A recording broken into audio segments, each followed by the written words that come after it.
November 15th, 1966. It's 11:30 at night. Two young married couples, Roger and Linda Scarberry, Steve and Mary Maletti, are driving through the back roads north of Point Pleasant, West Virginia. They're doing what teenagers did in small towns in the 60s. Cruising past the old TNT plant, looking for a quiet place to park. The roads are empty. The night is cold. Their back seats are just trying to get a bit warmer. You know what they say when the dads are away. Heyo! No. So the TNT area was this super massive complex of abandoned bunkers from World War II. So the government built these to manufacture explosives, like they do, and then they just left it there, like they do. And 8,000 acres of crumbling concrete domes were just rusting and rusted equipment and dark woods. And local kids used this as a hangout, of course, make-out spot, of course. This is the kind of place where you went specifically because nobody else was around. This is the kind of place where Scored wasn't talking about no football game. Wow. Except tonight, because someone else was around. As the Scarberry's car approaches the Old North power plant, their headlights catch something standing near the gate. At first, Roger thinks it's just two red lights, maybe reflectors on the fence, but then those lights move. Linda Scarberry would later describe it in her police report. It was shaped like a man, but bigger, which kind of seems like a slight to her boyfriend. It was maybe 6.5 to 7 feet tall. It had big wings. It was folded against its back, but it was those eyes that got us. They were hypnotic. Do you remember that drink? I was just about to say that was the blue drink, right? Yeah. I don't know that it tasted good, but it was beautiful. It might be around. It probably is. These kids Bottle don't of bad know. decisions. Well, the creature didn't run. It didn't fly away. It wobbled toward them like it couldn't quite keep its balance. And then, as Roger slammed the car into reverse, it spread its wings, and Linda estimated the wingspan at 10 feet. So they floored it out of there. Of course. They hit 100 miles per hour on Route 62, according to this boy who probably only hit like 75. And the thing just followed them. It didn't flap its wings, which is the weird thing. It just glided over the car. It kept pace all the way to where the city limits started. Then it was gone. I think there is something incredibly eerie about the thing just gliding. It wasn't even trying hard to keep up. This is like when you race a little kid, you know what I mean? You ever juke a little kid so hard he falls over? It's just the best, guys. It's just the best. Wow. That's rude. But honestly, I'm kind of picturing it like flying and like looking at its watch like, this is 100 miles per hour. This is nothing. Yeah, it was 65. Come on, man. Your car didn't get 100. Welcome to Mugshot Mysteries. I'm Gabriel. And I'm Kathryn. And tonight we're going somewhere that shouldn't exist. A small West Virginia town where for 13 months reality seemed to break. Where over 100 people reported seeing a creature that science can't explain. Where mysterious strangers in black suits showed up asking questions nobody wanted to answer. And where it all ended with 46 people dead on a December evening. This is a story of the Mothman.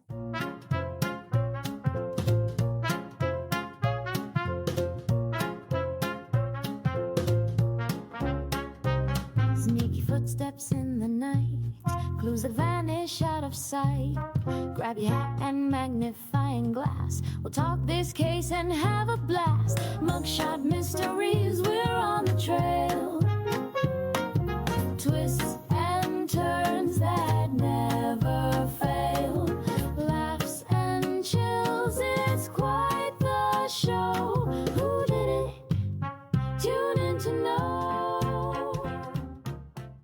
Now, before we talk about what the people saw, we need to talk about where they saw it. Because Point Pleasant, West Virginia in 1966 wasn't just any small town. It was a place with layers of strange built right into the ground. This place had a bottle of weird seeped right into the soil. To give you an idea, the town sits at the junction of Ohio and the Kanawha Rivers, which is actually how it got its name. So in 1770, George Washington surveyed the area, and he noted in his journal that it was a Point Pleasant. So it was just a nice point. George wasn't exactly a creative namer, the sort of the Revolution, just named things like maybe you'd expect a military guy to name things practically. Totally. But the same spot had been significant long before George showed up.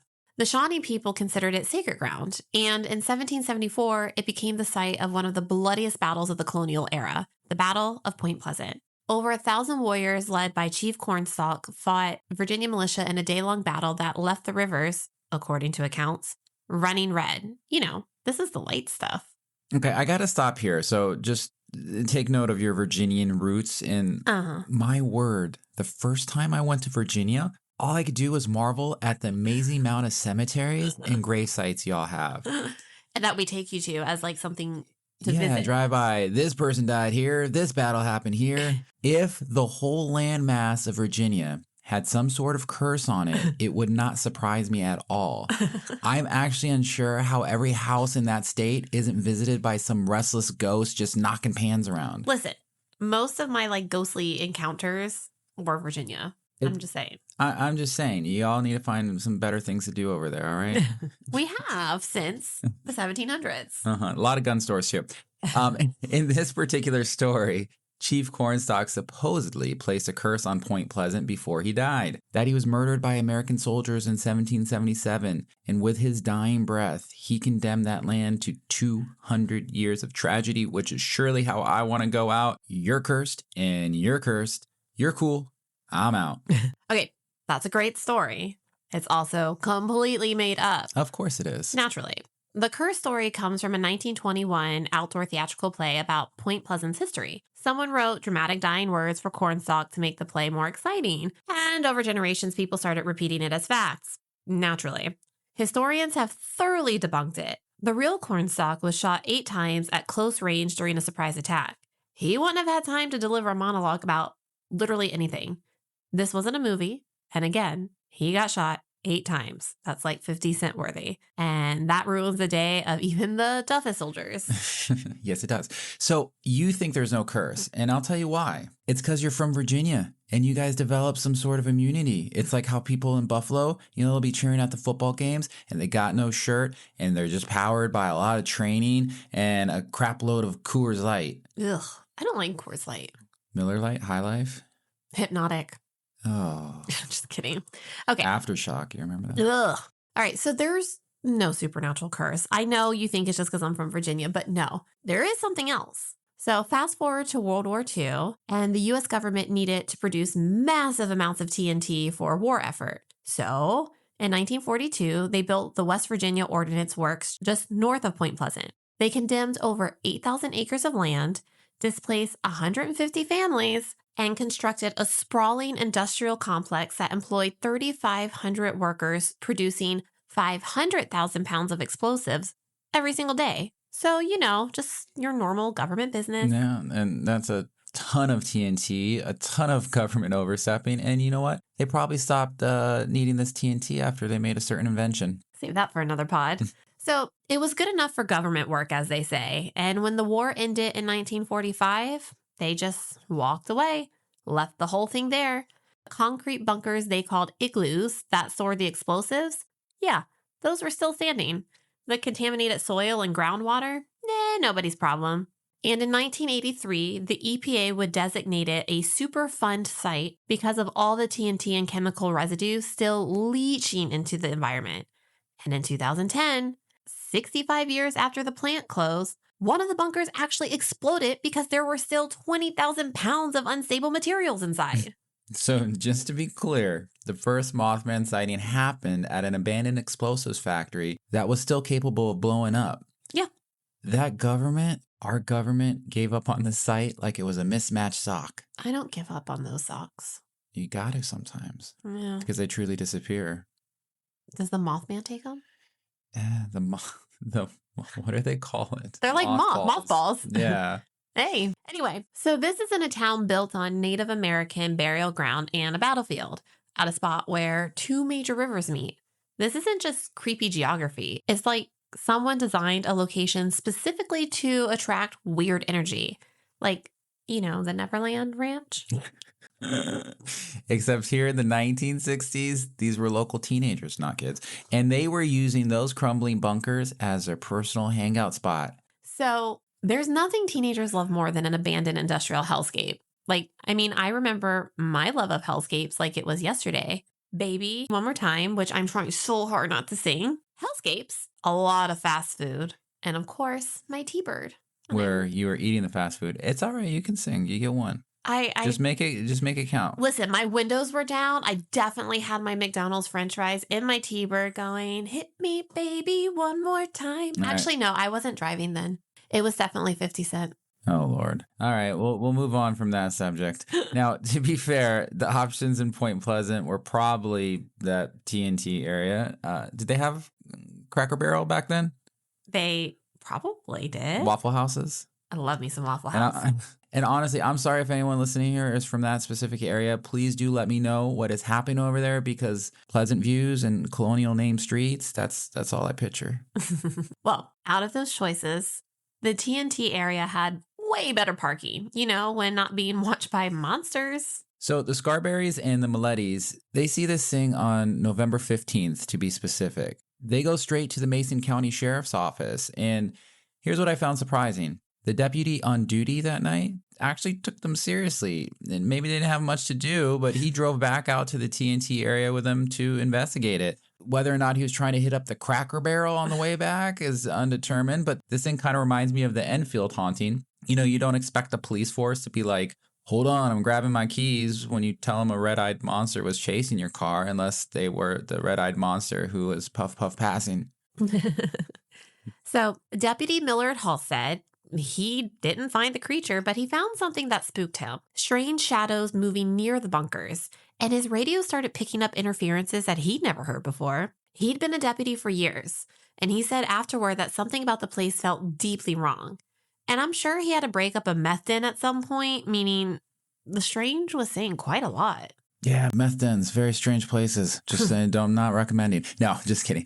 A little bit. Now, the local newspaper, the Point Pleasant Register, ran the story the next day, and we got to go over this. So on November 16th, 1966, the headline was hilariously non-committal. Ready for it? I'm ready. Couples see man-sized bird, ... creature, ... something. They really didn't know what to call it. So I guess a man-sized bird gives you the gist. Well, the name Mothman actually came from a different paper, the Huntington Herald-Dispatch, on November 17th. And it was a joke. Batman was the hottest show on television that year, the Adam West version, of course, so an editor made a pun. Bird, plane, or Batman. Mason Countyans hunt Mothman, and the name stuck. But the witnesses themselves just called it the bird. And we're not talking about Larry Legend. Yes, the hick from French Lick. Is hick still PC, you think? I mean, I don't You're from Virginia. No, I would take no offense, but I also thought it was a Virginia Tech Honkies for a long time when I was a kid. Oh, all right. Let's move on. Anyways, after the first newspaper story, the sightings exploded. The very same night at the Scarberry's encounter, a woman named Marcella Bennett, she had her own experience. She was at a friend's house near that same TNT area when she saw a creature rise up from behind a parked car. No thanks. Now, just imagine a 7-foot bird man No. rising up from behind anything is just not a great mental image for anyone's bladder. No, and especially when you're holding an infant like she was, because she was holding her infant daughter, and she was so terrified that she dropped the baby. Oh.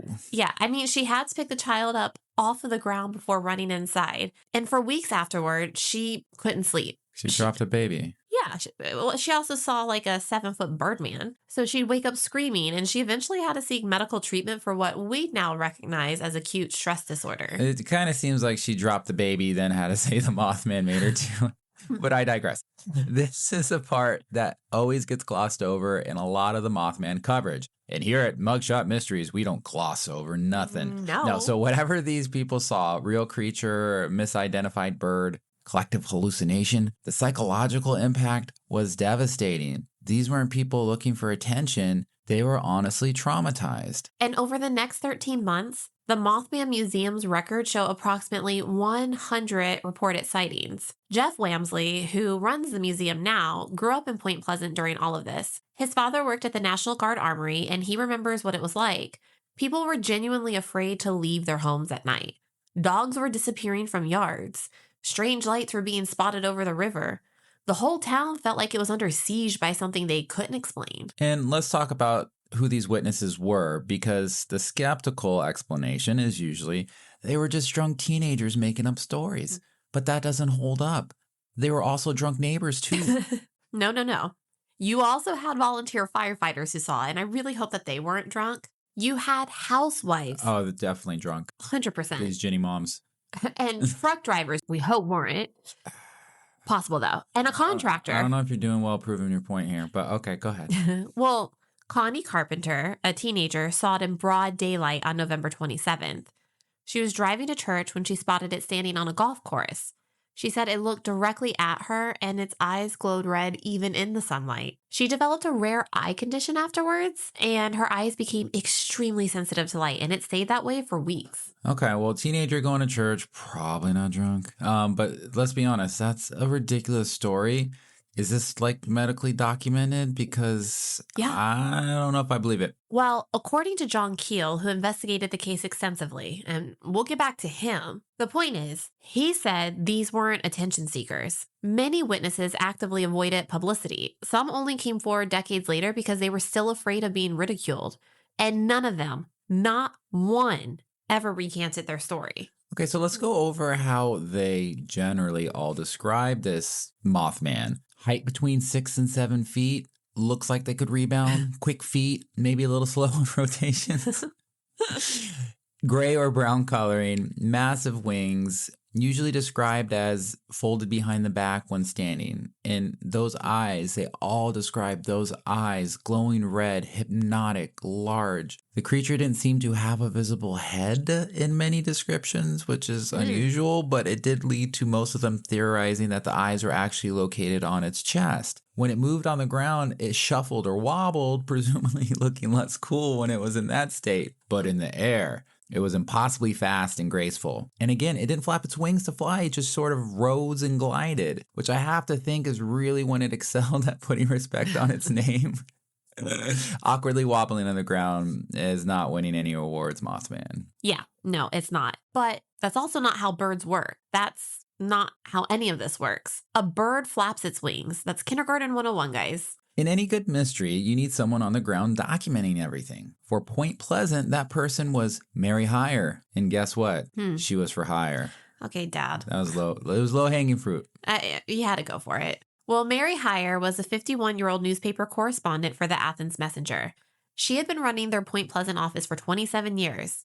She wrote a column called Where the Waters Mingle: Local News, Town Gossip, Community Events. She was the kind of journalist who knew everyone and everyone trusted her. And with a column name like that, I mean, I think I trust her too. Where the Waters Mingle sounds like a book that will end up on the band shelves at Barnes & Noble. After you had to read it in 7th grade. 100%. Well, I think that the subject matter probably changed quite a bit when she broke the Mothman story in her paper, which was November 16th. In her headline, again, they need editors, "Winged, red-eyed thing chases point couples across countryside." It's very SEO strong, though. Well, you know what? But from that day forward, she became the unofficial chronicler of everything strange happening in Point Pleasant, which again is a lot, a copious amount. Some would say bountiful. I'd just say a metric fuck ton. Over the next 13 months, Mary wrote over a dozen columns mentioning the creature. She interviewed witnesses, documented sightings, and maintained detailed records. Her office on 6th Street became a kind of clearinghouse for weird experiences. People would literally just stop by to tell her what they'd seen. And then the strange visitors started showing up at her office. In January 1967, Mary was visited by a man she found deeply unsettling. Now, let's describe this man and you tell me if she was right. He was short. Not to start there for all you short kings out there. Wow. But he had thick glasses and he wore his long black hair in what she described as a bowl haircut. He asked her obsessive questions about the UFO sightings and all the strange lights people had been reporting. But here's the thing. His questions didn't even make sense. He seemed confused by basic geography like me. At one point, he apparently admitted he didn't even know where Columbus, Ohio was, which is only about 100 miles away. Now, that's kind of weird. And honestly, girls, this is why you should travel in pairs. 100%. And it gets weirder. The same man, or someone matching his exact description, showed up at the homes of several Mothman witnesses that same week. Always asking the same questions, always making people deeply uncomfortable. Mary's niece, Connie Carpenter, the same Connie who had seen the Mothman in daylight, was visited by a man calling himself Jack Brown, who claimed to be friends with Mary and John Keel. He asked Connie about her sighting, but his questions kept veering towards what the journalist knew. Okay, since we keep on talking about John Keel like a stalker, tell us who he was. All right. Well, John Keel was a New York journalist and paranormal investigator who arrived in Point Pleasant in December 1966. He'd built an entire career investigating UFOs and strange phenomena. And he'd heard about what was happening in West Virginia through, wire services. He and Mary Hyre became very close collaborators. His job? I want his job. Well, Keel was a character like you, and he called himself not an authority on anything, which is not something you say, and I will not say it about you. His saying, actually, on a side note, is quite like Socrates' saying of, one thing I know is I know nothing, and he wore that as a badge of honor. But he was meticulous about documentation. He interviewed hundreds of witnesses, he collected written statements, he kept detailed correspondence like he was an OCD stalker. He also had experiences of his own. Keel claimed to receive strange phone calls at his hotel, voices that knew things about him that they shouldn't have known, warnings about events that hadn't happened yet. He became convinced that something was watching him, and that the more he investigated, the more he was becoming part of the story himself. So if you read the book, The Mothman Prophecies, you can literally watch this man's grasp on reality disintegrate. By the end of the book, he's writing about interdimensional beings and cosmic Lokis. But in the early chapters, he's actually pretty straightforward, and he's just an investigative journalist. Something happened to him in Point Pleasant. He found something. Mary Hyre died on February 15th, 1970. She was only 54. She'd been ill for about 4 weeks. John Keel dedicated the Mothman Prophecies to her. And not surprisingly, the conspiracy theorists have noted all of these dates. Okay, well, hear them out. The first major sighting was November 15th, 1966. The Silver Bridge collapsed on December 15th, 1967. Mary Hyre died on February 15th, 1970. All on the 15th of the month, 26 months after the first sighting, which is 13 times 2. And yes, guys, I am a Swiftie if you cannot tell by this.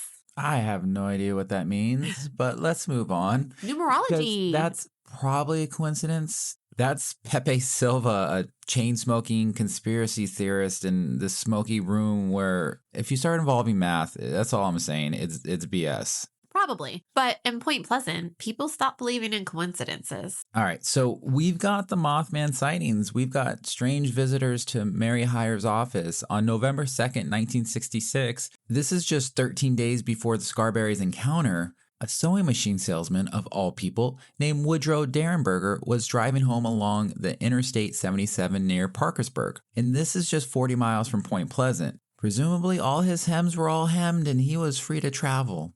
I hate to keep bringing us back to Virginia lore, but I do know Virginians are going to listen to that and be so annoyed with you because you called it the Interstate 77. Yeah, so that's because I'm grammatically correct. It's just Interstate 77. Yeah, it's a person.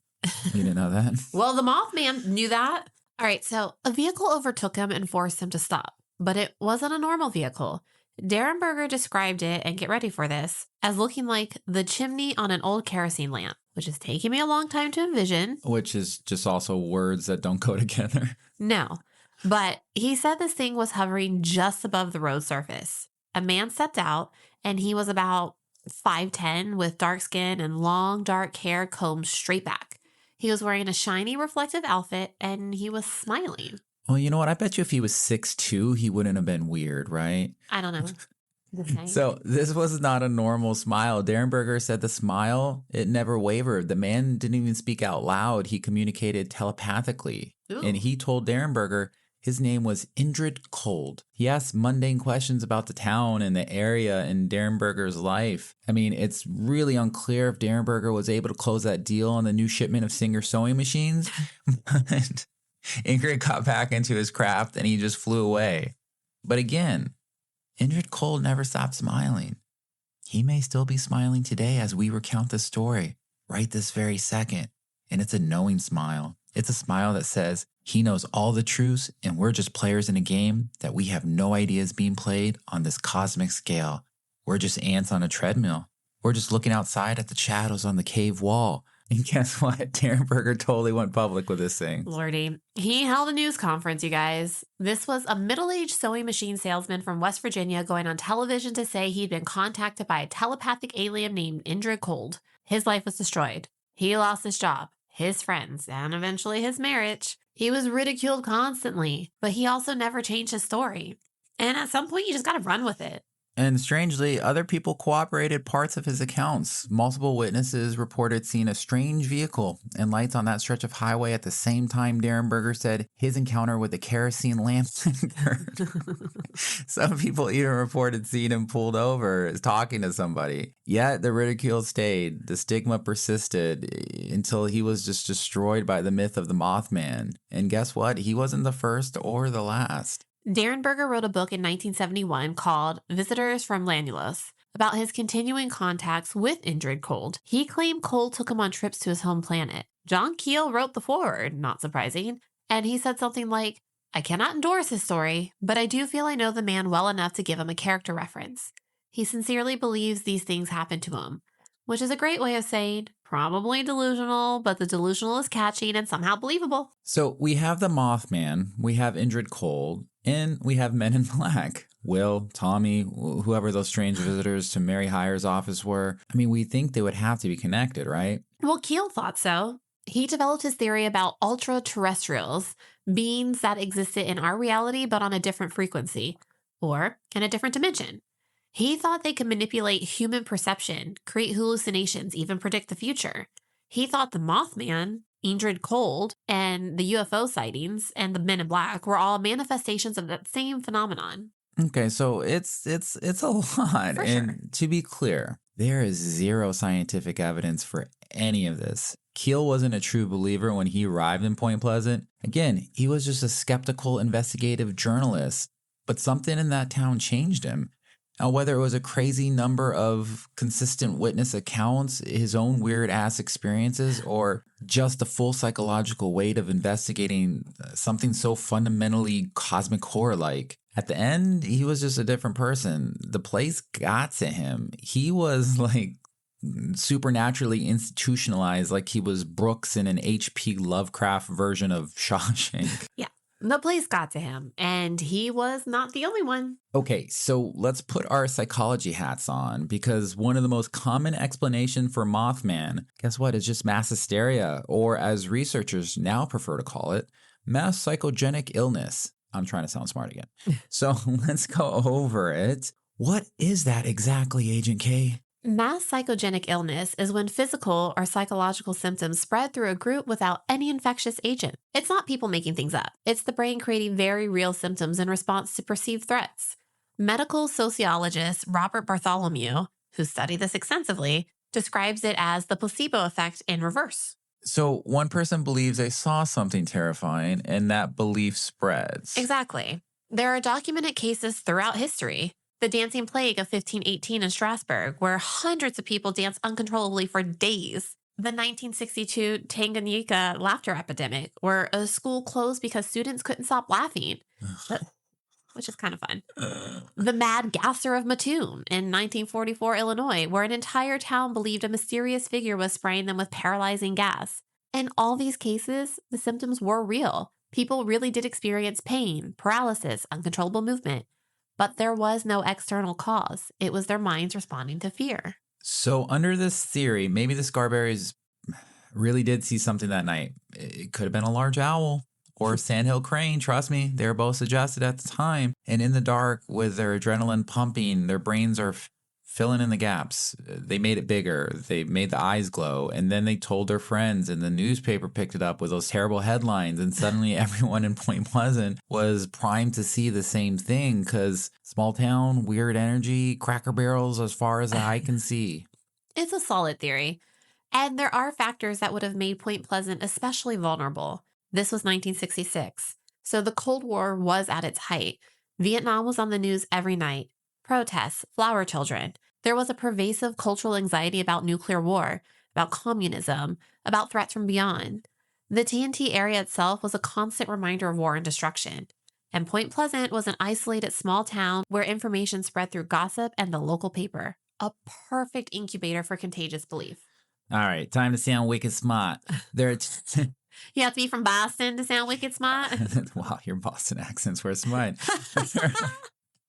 So There are two main types of mass psychogenic illnesses. There's anxiety hysteria, which is triggered by a sudden stress, and it produces symptoms like fainting and dizziness and hyperventilation, and this usually resolves within 24 hours. This is probably what we are more used to seeing. And then there's motor hysteria, which arises from long-term stress, and this produces symptoms like twitching and convulsions and trance states, and this could take weeks or months to subside.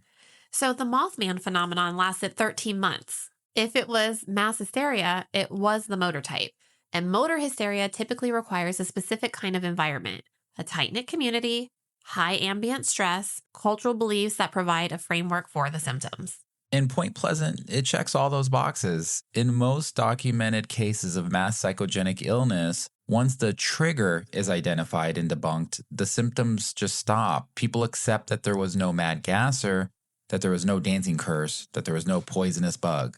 The Mothman witnesses, they never did that though. Decades later, in follow-up interviews, they maintained their accounts. Linda Scarberry went to her grave insisting she saw exactly what she described.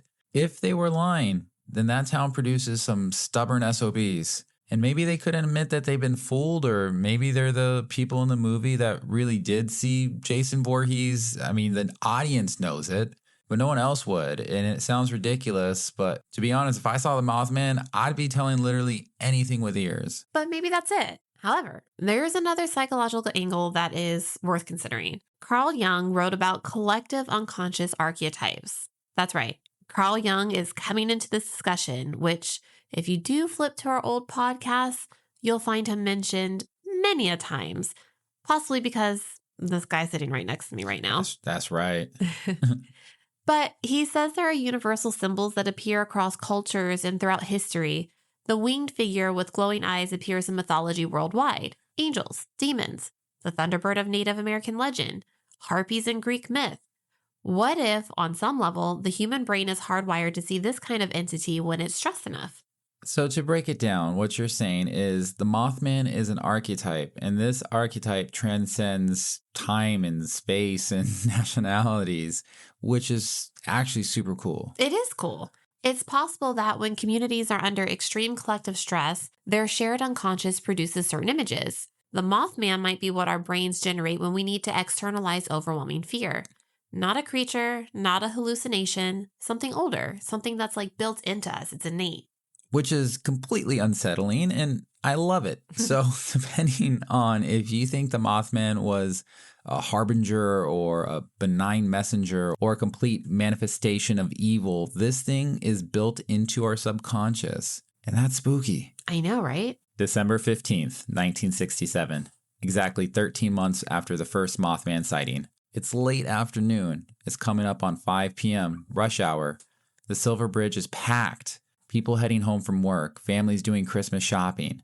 There's 37 vehicles on that bridge. The Silver Bridge was a 1,750-foot suspension bridge connecting Point Pleasant to Gallipolis, Ohio. It opened in 1928 and was considered an engineering marvel. Instead of the traditional wire cables used in most suspension bridges, it used an I-bar chain design, which was a series of flat metal links held together by high-strength steel bolts.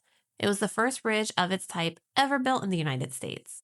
It was also, as it turned out, a ticking time bomb. At 4:58 p.m., witnesses heard a sound like a gunshot. Then the entire suspended portion of the bridge, 1,460 feet of steel and concrete, collapsed into the Ohio River in less than 20 seconds. One witness said, "It folded like a deck of cards." 32 vehicles plunged into the freezing water. 46 people died. 2 bodies were never recovered.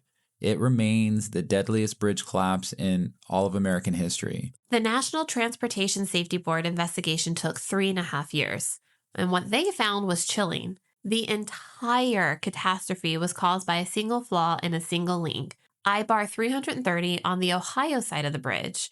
A crack had formed in the steel only about 1/10 of an inch deep. That's about 3 millimeters, the width of a few sheets of paper. And that tiny crack killed 46 people. The crack had grown slowly over the bridge's 40-year lifespan through a process called stress corrosion cracking. And basically what that process is when water pools in the joint combined with constant stress of traffic, and then that gradually ate away at the metal.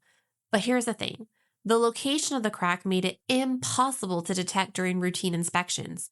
The only way to find it would have been to disassemble the entire eye-bar joint. But that wasn't it, and there were other design problems. The bridge had essentially no redundancy. Each chain only had 2 eye bars per link. If one of those failed, the others couldn't even handle the load. Compare that to other eye bar bridges of the era, which typically use 4 to 6 bars per link. The designers also didn't account for how much heavier cars would become. In 1928, a Model T weighed about 1,500 pounds, but by 1967, the average car ballooned to over 4,000 pounds. And truck weight limits, they tripled. The bridge was literally being crushed by progress. And when the eye bar finally snapped, the load transferred to its partner bar, which immediately failed. The pin connecting the links slipped loose. The chain was severed. And because of how suspension bridges work, every part in equilibrium with every other part, once one section failed, total collapse was inevitable. But let's talk about the heroes that day, because there were many. Yeah, there were.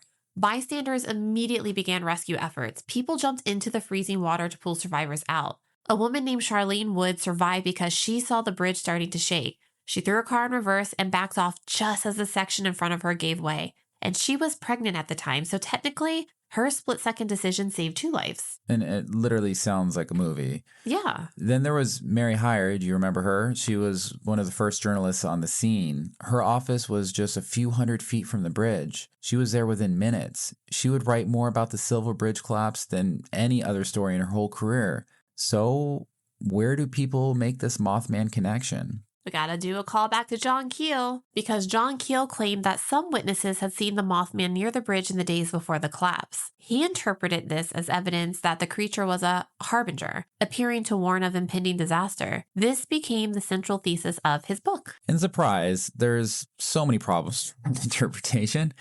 Several. So first, Keel himself admitted that nobody actually predicted the bridge collapse. There was 0 specific warnings, there was no messages, there was no prophecies that said, hey, the bridge will fall. After the fact, people look back at all these different strange occurrences and they just connected dots that probably weren't even there. Second, we know exactly why the bridge collapsed. It is not a mystery. It was an engineering failure, documented in exhaustive detail by all different investigators, federal and local. There was no supernatural explanation required. But the sightings did stop after the collapse. I mean, they did almost completely. After December 15th, 1967, Mothman reports in Point Pleasant dropped to near 0, which either means the creature completed its mission and left, or it means a traumatized community had more immediate things to worry about than mysterious winged figures. All right, verdicts. We've laid out 13 months of terror, over 100 witnesses, government officials, police officers, journalists, just ordinary people with nothing to gain and absolutely everything to lose by coming forward. We've talked about the men in black, Indrid Cold, the prophecies, the bridge. Frankly, we need to wrap this up, dude, so give it to me. Okay, no more of that. We may never know. No comfortable fence sitting. We are each going to tell you what we actually believed happened in Point Pleasant. And this should be no surprise, guys. We don't agree. Yeah, we really don't. Not for the first time, not for the last time. No. So let's do this, Gabriel. But you first. All right. So I believe something came to Point Pleasant in November 1966. And this is something that doesn't fit into any category we even have words for. And I'm going to tell you why. Now, excuse me while I put my gigantic tinfoil cap on. I love signs. Let's start with witnesses. These weren't hysterical teenagers or attention seekers by all appearances. Roger and Linda Scarberry, Steve and Mary Maletti, they were absolutely freaking terrified. Genuinely, viscerally terrified. When they got to Mason County Courthouse that night, Deputy Millard Halstead said he had never seen anyone that scared in his life. And that's partly why he went with them. These were adults. They were a married couple. They were respectful. People with jobs and reputations, and they were shaking. Then there's Newell Partridge, a contractor, a practical man. His German Shepherd Bandit, he says, was the bravest dog he ever owned. The dog faced down everything, he says, and when those red eyes appeared in the darkness, Bandit ran toward them and never came back. Newell Partridge never saw his dog again. You want to tell me that a barn owl scared a German Shepherd so badly it ran into the night and just vanished forever? I mean, dogs do get spooked. But not like that. And not Bandit. not only is he Bluey's dad, he's a damn saint with a heart of a lion. No, Partridge knew that dog. The next morning, when the Scarberry group described what they saw, they mentioned that they saw a large dead dog on the side of the road near the TNT area. Partridge heard this news, and he drove out there, but guess what? The dog's gone. There was no body. There was no blood. There was nothing. Now, layer in what happened over the next 13 months, and let's go over this. 13 months, the prophecies that John Keel documented, the phone calls with Indrid Cold. He was predicting events before they even happened. The men in black showing up at witnesses' homes. They knew things they shouldn't know. They were asking questions in that strange, stilted way. Mary Hyre, she was getting visited repeatedly by that small man with enormous eyes who was creepy as all get out. And he was obsessed with UFOs, and he also just didn't seem to understand how anything worked. And then December 15th, the Silver Bridge falls at rush hour. There's 46 people dead in freezing water, and the sightings, they just stop. Not gradually, they stop. Like whatever there had finished what it came to do. Its job was done. Let's go rest until next time. And honestly, who knows when that next time will be or where it'll be. Well, the community could have just had a new trauma to focus on. And maybe, but here's my interpretation. I believe Point Pleasant experienced an incursion. Something from outside our normal frame of reference. Call it interdimensional, call it ultra-terrestrial, call it something we don't have language or words for yet. It intersected with that community for 13 months. The Mothman, the Men in Black, Indrid Cold, the prophecies, they're all connected. They're just all part of the same phenomenon. I don't think it was trying to warn them. That's too comforting. I don't think this was comforting. I think Point Pleasant was a wound in reality, and the Mothman was drawn to it the way flies are drawn to decay. It didn't cause the bridge to collapse, it just sensed it coming. It fed on that fear and the death that was building towards that one moment. And when 46 people died screaming in the Ohio River, whatever door that had opened just closed. At least that's what I believe. Something was there. There was something real, something that honestly doesn't care about us in any way that we would find reassuring. Okay. Yeah, it's dark. I know. Well, now it's my turn. Okay. Tinfoil hat off. All right. I love you, but I do think you're wrong. And I'm not saying that to be the skeptic for balance. I genuinely believe the explanation for Point Pleasant is more disturbing than interdimensional moth creatures, because I think it reveals something broken in us. So here's what I believe. Point Pleasant in 1966 was a community primed for exactly this kind of event. You had the TNT area, abandoned, contaminated, full of decaying infrastructure from a war the government wanted everyone to forget.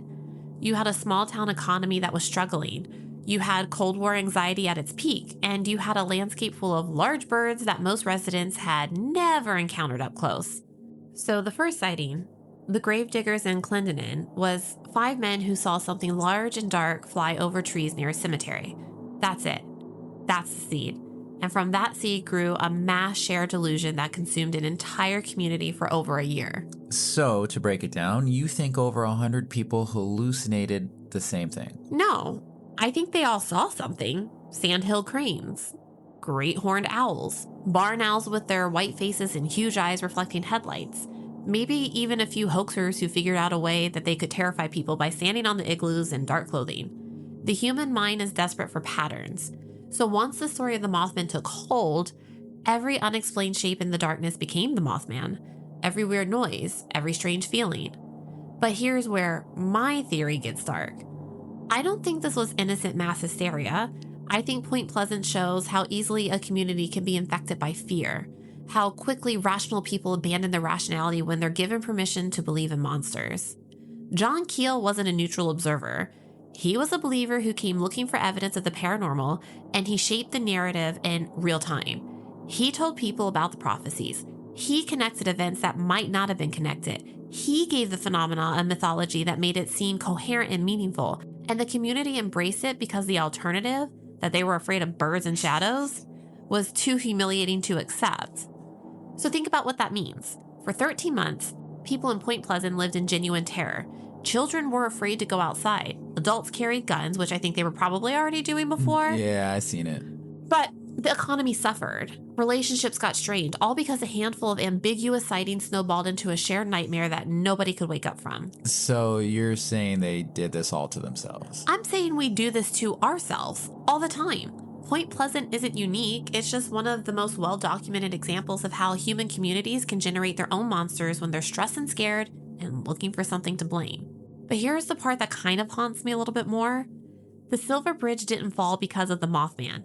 It fell because of a manufacturing defect in an eye bar that had been slowly developing a stress fracture for decades. The engineering failure was documented. The cause was understood. 46 people died because of human error and inadequate infrastructure. But that's not the story Point Pleasant tells itself. The story they tell is about a monster that tried to warn them. The myth is more comforting than the truth. It's easier to believe a creature from beyond heralded the tragedy than to accept that their neighbors and loved ones died because a bridge wasn't maintained properly. The Mothman gives meaning to random death. It suggests that something cared enough to send a warning, even if the warning wasn't understood. But nothing warned them. Nothing cared. A bridge fell, people died, and a community that had already spent a year terrifying itself found a way to incorporate that tragedy into their existing mythology rather than confront the unbearable randomness of it. That's what I believe. There was no Mothman. There was just us, scared, irrational, desperate for meaning, creating monsters to explain a world that doesn't owe us explanations. Okay, so we're left with two very distinct possibilities. Either something genuinely inhuman visited Point Pleasant and fed on the tragedy it sensed coming. Or the human capacity for self-delusion is so powerful that we can manufacture our own apocalyptic omens and then convince ourselves that they were real. And honestly, I don't know which one's more frightening. I mean, neither do I. They both kind of wig me out. So let's talk about what Point Pleasant became, because the aftermath might be the strangest part of this whole story. Oh, I don't know if it can get any stranger, but Mary Hyre, the journalist who documented more Mothman sightings than anyone else, who had her own encounters with the Men in Black, who was the beating heart of this investigation, died on February 15th, 1970. She was only 54. Massive heart attack at her desk at the Athens Messenger. The woman who spent years chronicling the unexplained died suddenly, without warning, doing the job she loved. And surprising no one, John Keel believed her death was connected.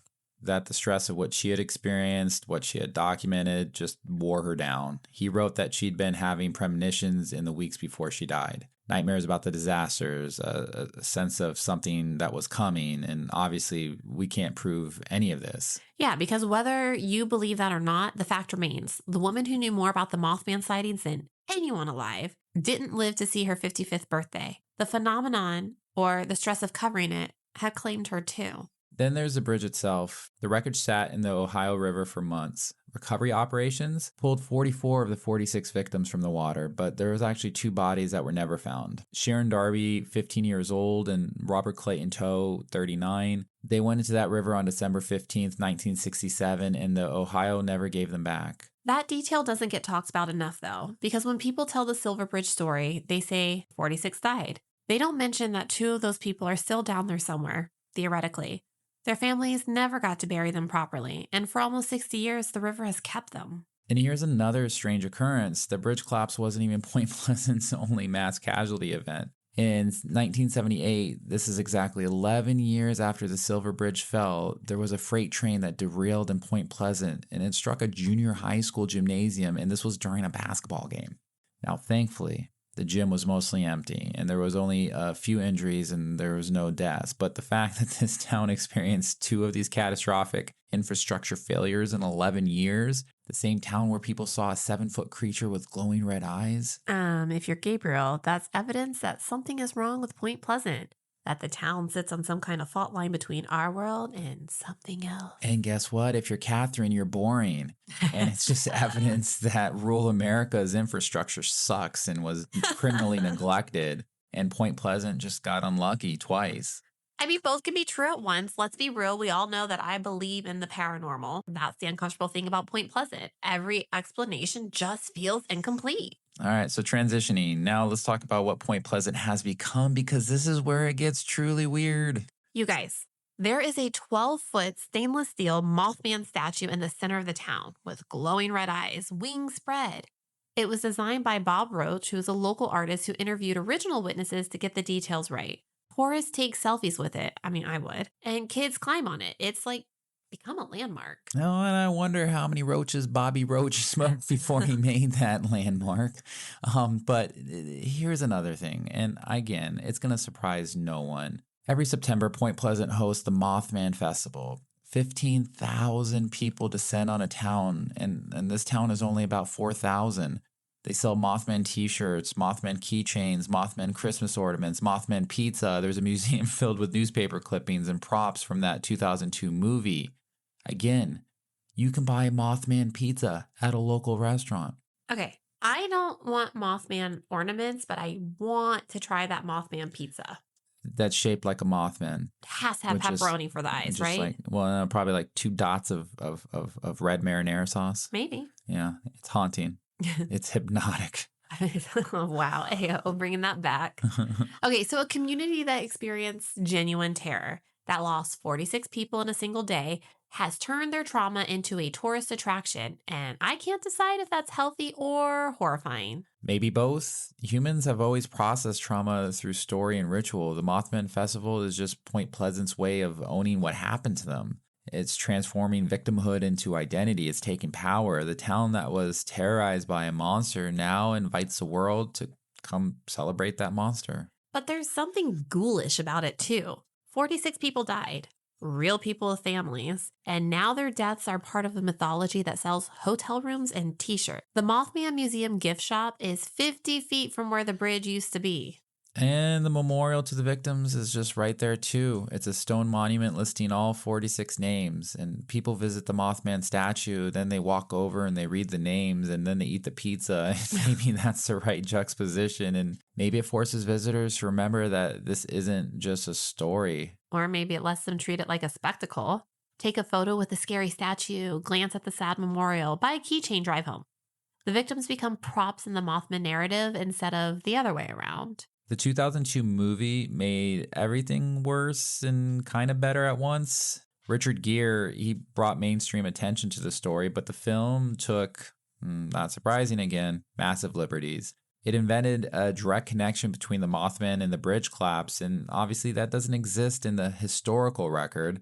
And it ends with a title card claiming that the cause of the collapse was never fully determined. And that's just false. The National Transportation Safety Board determined the cause with complete certainty. A manufacturing defect in I-bar 330, a stress fracture that developed over decades. The bridge failed because it was built to 1920s standards and never adequately inspected. And we get why they did it. Manufacturing defect does not sell tickets. Mysterious creature with red eyes trying to warn us, that does. And now there's a generation of people who think the Mothman actually caused or predicted the bridge collapse because that's what the movie implied. The myth has eaten the history. And I must say, I am a lover of the movie, and I was a lover of the movie first before this podcast. So I would have been one of them until the research showed otherwise. Yeah, didn't care for it. It insisted upon itself. No, actually, I need to watch it. He does. It's good. Now, there are still sightings, not many. They're not consistent like 1966 to 1967, but in 2016, there was actually someone in Point Pleasant who reported seeing a creature jumping from tree to tree, 7 feet tall, dark, moving in ways that didn't seem to make sense. There have been sporadic reports in Chicago, of all places, in West Virginia, in rural Pennsylvania. I mean, the Mothman, or the idea of the Mothman, it's still out there. Or people are still seeing large birds and strange shadows and telling themselves stories about monsters because that's what humans do. And you're boring. Or both.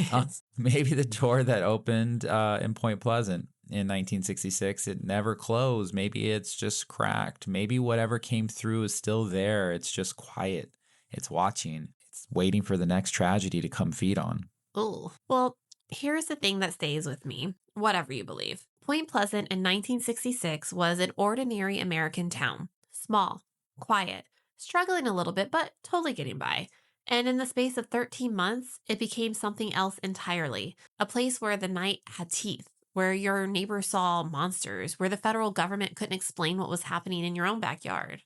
And then on a cold December evening, the bridge fell and killed everyone on it. And then the monster just disappeared and the town was left to figure out what to do now. They chose to become the Mothman town.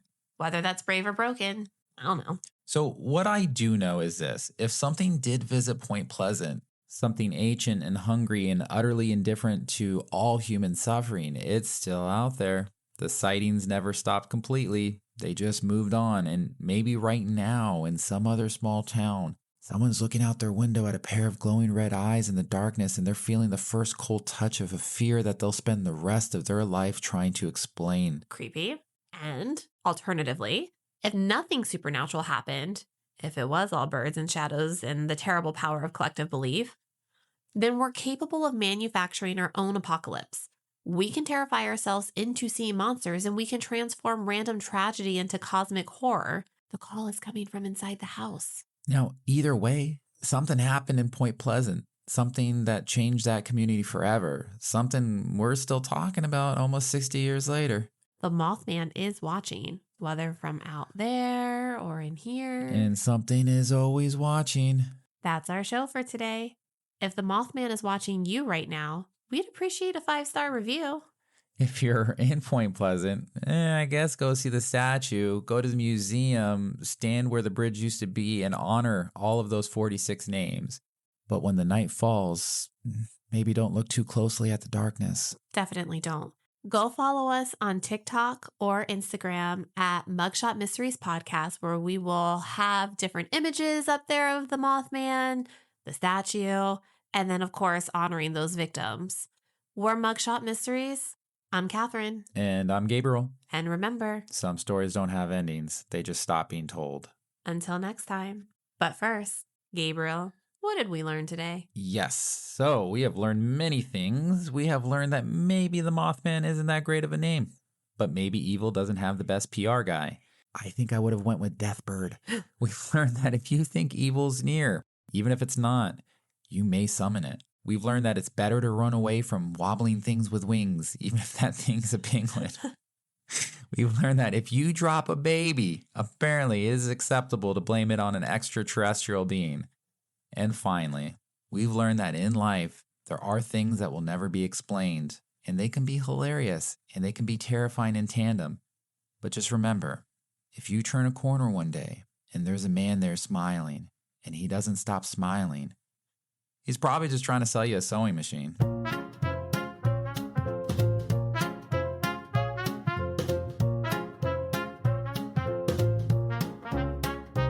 Sneaky footsteps in the night, clues that vanish out of sight. Grab your hat and magnifying glass. We'll talk this case and have a blast. Mugshot Mysteries, we're on the trail. Twists and turns that never fail. Laughs and chills, it's quite the show. Who did it? Tune in to know.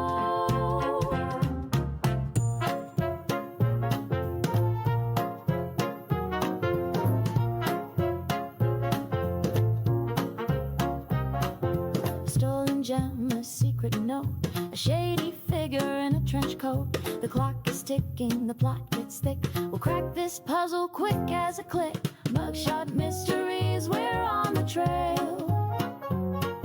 Twists and turns that never fail. Laughs and chills, it's quite the show. Who did it? Tune in to know. Crumbs through the haze. Every clue's a piece in this crazy maze. Fun and thrills wrapped in crime.